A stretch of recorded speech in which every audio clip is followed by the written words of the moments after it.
Jason Jackenberg joining us with Sports Now, and a little shocking news out of the Shock today. Absolutely. Tulsa Shock have a new basketball coach today. It happened in less than 24 hours. Nolan Richardson resigned after last night's game. Today, the team announced Teresa Edwards as interim head coach. I think we can do some. We've got still have a hard challenge ahead of us, and I think no one should forget that this is a new franchise, and I think Tulsa, of all people, have been the greatest fans to begin a new franchise in the history of what I've watched this league materialize into today. And we need our fans. We need our fans to be happy. We need our fans to be supportive. We need them to hang on tight and give us time to develop, give us time to be who we're going to become, and we're going to continue to work towards that. Edwards was hired during the offseason as the team's director of player personnel. She brings a wealth of playing experience to the position, a five-time Olympian.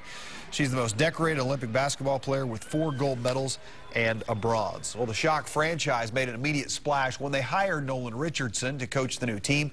While he was one of the best to coach the collegiate men, his run as a women's coach was not good. Caden has more on the legacy of Nolan Richardson. It started with a return in great optimism. It is 40 minutes of hell, part 2.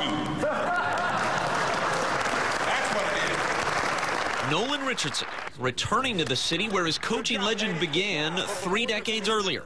But from the very start, there were challenges. Let's go. Let's go now. We're kind of lazy this morning. Come on. Richardson, the general manager, forced to piece together an almost entirely new roster.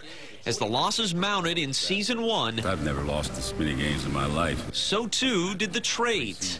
By mid-season, not a single player remained from the Detroit Shock team of just 1 season earlier. I think that I didn't understand the system and really buy into the system in order to understand the concept and where he was trying to go with the team. Tulsa finished the season with the league's worst record, 6-28, but finished on a high note with a defeat of Chicago in the season finale. It hasn't been the greatest of seasons, but you can see what there is to come. In the offseason, Richardson again would overhaul the roster. 40-year-old former league MVP Cheryl Swoops would come out of retirement to join the team. And 6'8" Aussie Lizzie Cambage, the 2nd overall pick in the WNBA draft. Hey, y'all. Provided hope for the future. They don't just have girls that size, you know, and you can't teach height.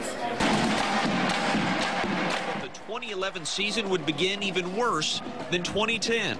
A 20-point loss in the season opener, a 31-point loss in the home opener. Richardson's famous 40 minutes of hell style felt more like heaven to opponents, averaging 85 points per game and shooting nearly 50%. Fatigue will make cowards of y'all.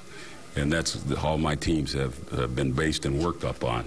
And we haven't been able to do that with the females yet. Friday's loss to Phoenix, the team's 10th in 11 games. Do I look happy right now? No. It's frustrating. That's the key, you know. It's being able to have some hope that you're going to play better. I think what I saw in spots tonight was very rewarding. And I think that'll help move on to the next ball game. But Richardson won't see the next ball game. Just hours after that statement, he resigned as Shock head coach. The final record, 7-38. In no way a fitting ending for the man who put Tulsa basketball on the map. Caden McFarland, 2 News works for you.